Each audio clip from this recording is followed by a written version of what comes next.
Hello, chat. Hello, chat. Um, I decided I would do a little bit of a rambling about something that I consider to be common knowledge, but is apparently not as well known about as I'd initially thought. Um, and This is shadow theory. So let's just get into it. What is shadow theory? So shadow theory is the concept of good shadows versus bad ones. Now, I'm not really talking about how they look. I'm talking solely about gameplay here. All right.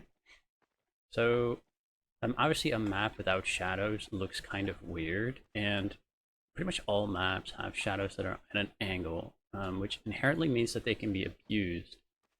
Shadows are kind of bad, especially in this game. They can go through walls. They stick out further than the player's model. Obviously, you can't see it because like it's not ray traced. Like we don't like it's all baked in light. But anyway, they can essentially precede a player peeking. So we have a little advantage, or we have a little example of it here, right? This is the shadow sticking through walls. An example over here. This is shadows preceding a player around a corner. So I like if this medic was pushing me, I would know he's there just simply because of the shadow angle. And then here's another example of like I can set up in this corner. So yeah, I can set up in this corner, and then I know that the person is coming because his shadow is peeking out. So for this reason as well, long shadows are typically not preferred in these types of games. They might look nice because at the end of the day, having a nice sunset, type of visual environment or sunrise even looks really pretty, right? It's a really nice ambiance, but it just makes for kind of shitty kind of shitty gameplay because it quite literally magnifies the issue of the shadow because the shadow gets magnified in length, and so the medic could be like further over there, and because his shadow is longer, he would be sticking out even more. So essentially, he's announcing himself way before. So note that this is an issue that Valve themselves sleep on. So, for instance, here we have Bad Water, but obviously this is a map from very long ago. This is still an issue even today in CS2, which is being played for millions of dollars every year, right? Like a professional video game, like Anubis has several places where I would say it's an egregious use of shadows. Like you give the CTs a massive advantage on dudes peeking the corner. So yeah, I've shown a couple of examples of it. So what do you do about this as a mapper, right? Because we've established like shadows are unavoidable. Shadows are a thing you have to do in your map. Otherwise, it's gonna look weird. People are gonna be like, "Oh, where are your shadows?" Right? Like, okay, so there's as a mapper, you have to think about it like this, right? You have two cases. You have a symmetrical map. You have an asymmetrical map, right? And it's this is the easiest way to think about it, just for the theory, right? Because we're talking about shadow theory here. Um, Unfortunately, as I covered before, it's not as simple as setting the sun angle directly from the sun because directly from above, because that's just not a thing you do. It looks weird, and I'm pretty sure there might even be some issue with it. But I digress. So we have this is our example map. Example number one. There's two cases: symmetrical and asymmetrical. Obviously, like a symmetrical map is anything like CTF, player destruction, King of the Hill, 5CP. These are all symmetrical maps. Anyone can agree with that. These are symmetrical modes. So yeah, here we have a basic example. This could be cold front. This could be viaduct. This could be any like this could be 2 fort if you wanted it to be, right. On a case like this, the easiest solution is to simply make the shadow a 90-degree angle with the sun, so that if I'm stood here and you're stood here, then our shadows are over here, right? And so it's not really an issue because it's a flat 90-degree angle and no one side gets the advantage. It's relatively simple. It doesn't really cover all bases because on 2 fort, everybody's favorite example, you go behind at some point and there's like this big spiral and then you go into like the bunker or whatever, right? And then here's like a ton of sentries. And so for these spirals, there's like a spiral over here as well. And for these spirals, then obviously this kind of thing, there's still issues there, but it's at least less bad having one side just get a straight up advantage, because that's what you do, right? If you make the sun angle like this, then one side just has an advantage. That's ultimately what happens. Okay, so now we're going to talk about the more complicated case, which is asymmetrical maps, like Halo Badwater, which is an asymmetrical map and which has pretty egregious shadows, I think. Anyway, I think these shadows are very abusable. Though I suppose it could be worse. So an asymmetrical map is, well, asymmetrical. One team always has to push, that being blue. Let's just imagine he's blue and I'm red, because that's what we're talking about. And one side is always the defender, right? And that notion alone gives us a very helpful binary to work with.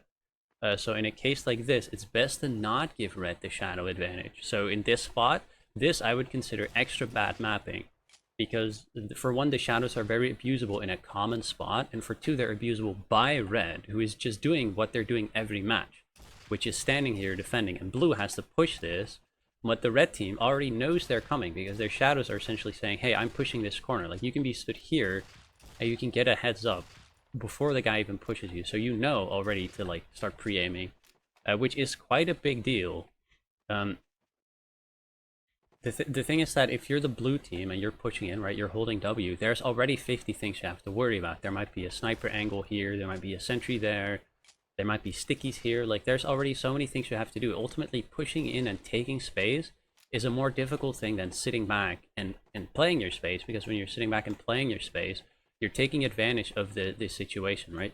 You're already established, you're able to play off of the positioning you want, but if you're coming in as a blue player, you oftentimes don't have the luxury of taking like using the space. Like, you're basically making do with what's given to you, and so if something like this then comes in and makes it even harder for you, it's kind of just like making it harder for no real reason, right? Like, pushing on itself is already easy enough, like, or sorry, it's already more difficult than holding. Like, holding is pretty easy. Like, you can, a sniper can be stood in a myriad of places, right? So and the sniper is really one of those classes where if like, yeah, you can play him on attack and he's really good on attack, but it's much easier on defense, because I can just sit here and wait for people to push me. I can sit here and wait for these people to take this space. I can sit here and wait for people to push into this angle. I'm never really forced to peek this wide. Obviously I can, but you don't really need to. So inherently, it's just a good example of why it's easier to hold than it is to push on these asymmetrical maps. Just looking at my notes real quick. Yeah, so it's essentially bad because it gives the blue players a disadvantage for no real reason, something that can be usually avoided by just paying attention when you're mapping.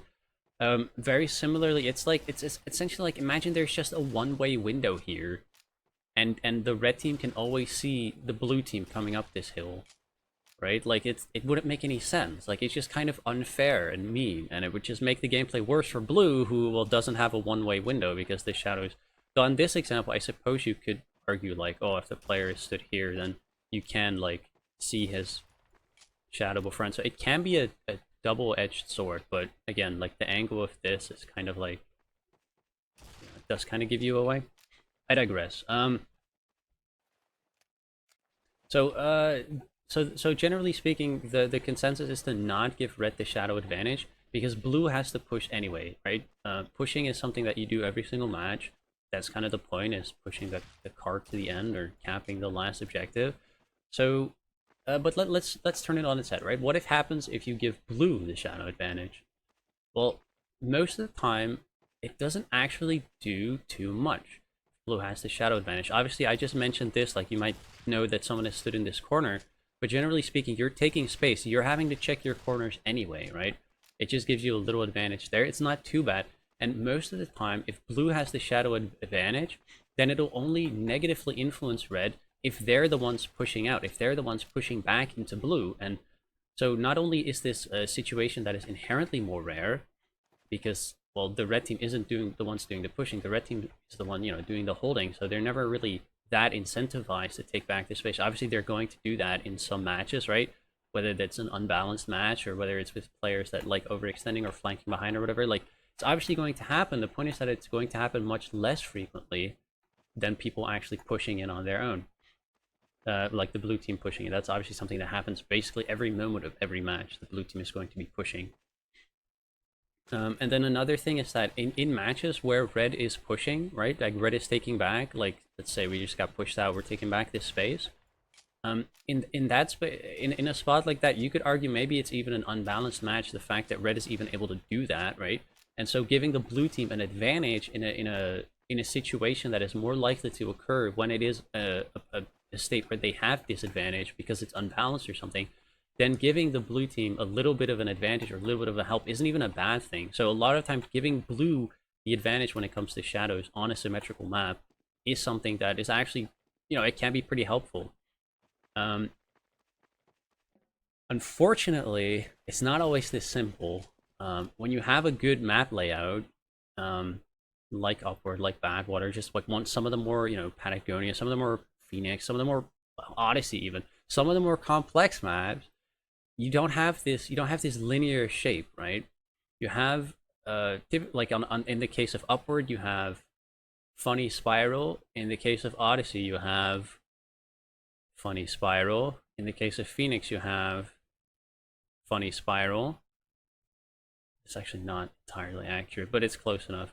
In the case of Swiftwater, you have like, like notice with all these shapes, like it isn't like cold front, which is just a fucking line. It isn't viaduct, which is just a rectangle, or coal plant even, which is just a rectangle with 3 lanes. It's it's a bit more it's a bit more dynamic. And so the best thing you can really do in situations like that is to just make it so that it isn't super egregious, right? So make it so that if you have spots like this, for instance, that I don't have a shadow advantage on people coming in, because like I'm already like in a stupid spot, right? I already have a stupid advantage for playing what is essentially could be argued as just bad map design, because there's like a stupid vertical. Like if you're pushing this, clearing this is not fun or intuitive, right? Like you're looking here, and even then that fight you're at a disad.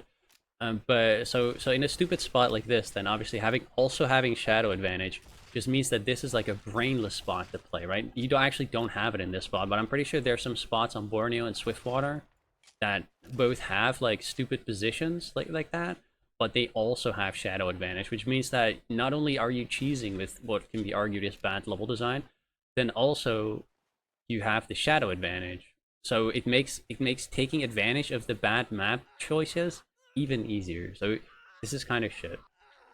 Um, and obviously it's impossible if you're making one of these maps, right? If you're making a cool shape, then it's impossible to balance it for every single encounter, because at the end of the day, some encounters are going to be winners and some encounters are going to be losers, because in the case of Upward or whatever, like all these other shapes, then you're basically turning every single direction, right? Like first you're facing this direction, and then you're facing that direction, and then you're facing this direction, and then you're facing that direction, then you're facing this direction again. So in a spot like this, the best thing you can do is generalize your gameplay to make it so that the hardest places to push don't have a significant shadow advantage for the defense.